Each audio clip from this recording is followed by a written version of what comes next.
Hello दोस्तों, ज्ञान योग एकेडमी में आपका स्वागत है। और आप सीख रहे हैं पतंजलि योग दर्शन के योग सूत्र। और आज हम बात करेंगे योग दर्शन के समाधिपाद के 34वें योग सूत्र के बारे में। इस योग सूत्र में महर्षि पतंजलि ने चित्त को एकाग्र करने की एक टेक्निक बताई गई है कि हम अपने मन को, अपने चित्त को कैसे एकाग्र रख सकते हैं, कैसे फोकस्ड रख सकते हैं, कैसे हम अपने विचारों को धीरे धीरे कम कर सकते हैं। तो देखते हैं 34वां योग सूत्र क्या है। समाधिपाद का 34वां योग सूत्र है प्रच्छर्दन विधारणाभ्याम व प्राणस्य। अब हर एक शब्द का मतलब समझेंगे, फिर पूरे योग सूत्र का एक साथ मतलब समझते हैं।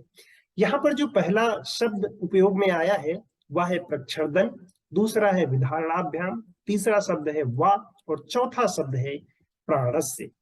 प्रच्छर्दन क्या है, ये कौन सी क्रिया है? विधारणा का क्या मतलब होता है? प्रच्छर्दन होता है सांस को बाहर निकालना। जो सांस को बार बार बाहर निकालने की क्रिया है, इसको प्रच्छर्दन बोला गया है। नेक्स्ट शब्द जो उपयोग में हुआ है वह है विधारणाभ्याम। विधारणा का क्या मतलब है? विधारणा, वहीं पर धारण करना। कहां पर धारण करना? जब हमने सांस को बाहर निकाल दिया है वहीं पर धारण कर लेना, अर्थात सांस को बाहर ही रोक कर रखना। वा प्राणस्य, वा का अर्थ होता है अथवा।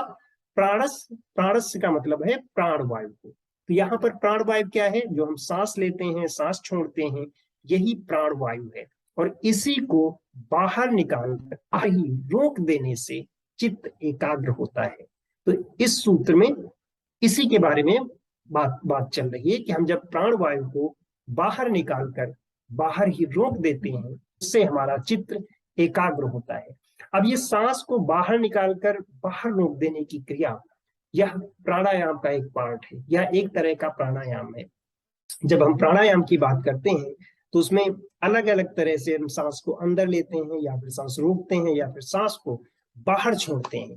तो योग की भाषा में जब हम सांस अंदर लेते हैं तो उसे पूरक कहा जाता है, और जब हम सांस को बाहर निकालते हैं तो उसे रेचक कहा जाता है।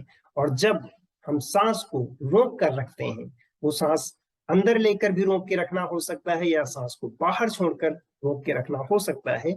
ये दोनों क्रियाएं जहां पर भी सांस को रोका जाता है वह कुंभक कहलाती हैं। तो ये आंतरिक कुंभक हो सकता है, जिसे अंतर कुंभक भी कहते हैं, या फिर अगर हमने सांस को बाहर छोड़ा है और वहीं पर सांस रोक दी है तो उसे बाह्य कुंभक कहा जाता है।